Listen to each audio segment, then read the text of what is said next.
What we did is we took the Half-Life engine, we modded on top of that, we put a conversation system into it, we put an inventory system into it, and we made a very short adventure game where you could kind of explore the Woomera detention centre, you could talk to people, you could trade items, and eventually you would hopefully escape. The game looked a lot like this. But at the time, even when the funding was announced, it was incredibly controversial, to the point where Philip Ruddock kind of denounced it. At the top you can read some of the quotes about it. The decision reflects poorly on the Australian Council and its judgment. The organisation should lend its name to the promotion of unlawful behaviour. You know, the government during their time has probably done a lot of stuff that's unlawful, or they see as lawful, but you know, the international community thinks they're unlawful, so it's kind of ironic that he is decrying something, you know, other people for doing things that he's done already. These economic illegals paid top money to illegal human smugglers to break our immigration laws. You know, this was just found on The Age kind of in this morning. You know, this was just one set of comments that came from an article about the game. At the time, you know, the goal of doing the game was to raise people's awareness of the issues. The actual game itself is almost secondary to the goals of doing it, of the act of completing the game. So what we had and what we did do was raise awareness, and I think it was successful for doing that. This is just a screenshot from the game which shows, you know, what an example of the conversation system in it. And you know, the idea of the game as you experienced it, you would be told the stories of a lot of these people in the detention centres, and that came through the research that we've done, you know, with people who come out through Woomera or Baxter or all of these detention centres at the time. That is pretty much the end. As you've seen, you know, there are different outlets and different goals for these sorts of games, for serious games, whether they're educational, ideological, or advocacy. So I hope, you know, if you guys are doing mods and that sort of stuff and you're interested, you know, there's plenty of food for thought there. Thank you.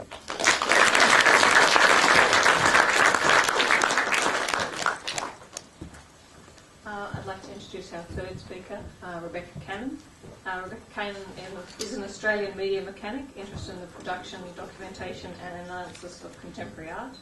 Whilst engaged full-time in the development of the arts website ArtBase, she also blogs on Select Parks about artistic use of computer games. Rebecca has spoken at on international art and technology conferences, including SIGGRAPH, about the aesthetics and political significance of artworks made using computer games, and her writing on this subject has been published by MIT and Intellect Books. In fact, Rebecca's a pioneer in the art games area. So we're proud to introduce you to Rebecca Cannon. Thanks. For those of you who don't know what Select Parts is, it's kind of like a brand name that we apply to a bunch of different stuff we do. Primarily at the moment it's a blog, but earlier it was an art collective which made Acne Park. And the blog at the moment kind of is there to support artists who are using computer games. And we've been online for a few years and we've seen like a nice evolution from people who are making sort of experimental art mods to now making art games, more finished pieces which can be played as games. And I think what you were saying earlier about how artists are coming at it from left of field and injecting some really interesting ideas can be witnessed pretty obviously. Kind of in the way that it's very difficult for us to sort of choose what we do and don't blog about now because there's so much interesting work everywhere. And I think just the fact that all of us are pretty busy with other projects has seen like sort of decline in the amount of content that we're putting up on the site. But at different times it's been a really useful resource for people to find out about stuff that was going on, and there's a few papers on there and stuff like 9/11 Survivors hosted on the website. So it's kind of like more an historic archive now than anything. My background has been more in media art production and curation, and another project I'm working on now is like an online database of art. So even though I have made a little experimental mobile game and I've made a machinima piece in the past, I'm not really involved in actually making games. I'm more interested in looking at them as artworks and trying to think about ways that we can develop a grammar and like different tools, linguistic tools for discussing how games work. So I think the most obvious thing that you notice when you start looking at games as artworks is that there's one aesthetic element of a game which doesn't exist with any other artwork and is the one thing which is crucial to a game, and that is the rules. The rules as an art form in itself. And a guy called Rod Humble kind of wrote a nice little paper called Game Rules as Art, which I'm going to borrow heavily from briefly, because he's got a really simple way of describing 4 different types of games, which sort of 4 different types of ways that rules work within a game. I'll just briefly mention, I normally actually talk about this because it's like the money shot of like the Select Parks archive. But I'll just elaborate on what was said earlier because I think at the time when the guys made this, they weren't really thinking about it in any political way. They actually thought it was a little bit of a joke. It was kind of funny. So if you haven't played it, you can actually download it from Select Parks, and if you've got Unreal Tournament, you can play it.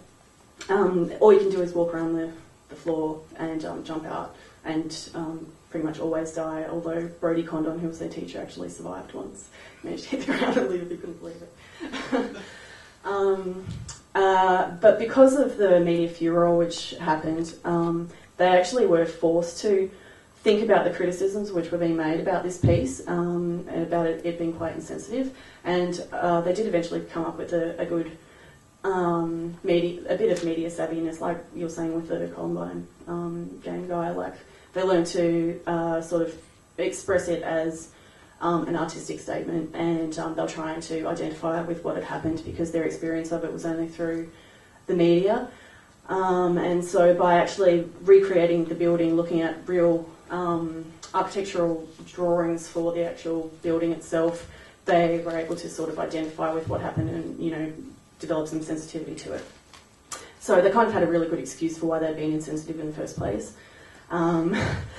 But they were actually sort of forced to do that because of the furor that was caused. They had someone published their actual personal phone number on the radio. They had death threats coming in via their phones. It got so much media attention that when they were hosting their own website, they had a $20,000 bill for like 1 week's worth of hosting, which is why they had to take it down, and we put it on our site instead. But yeah, like when you were saying that it's kind of important to have media debate, I think often that is because if people are being insensitive, it can be good to have criticism coming back. So they did learn from that. Okay, so Rod Humble, Vice President and Head of Sim Studio. This is a small piece you can find online, a paper. It was on one of the, I can't remember which website, but one of the games websites. It's called Game Rules as Art.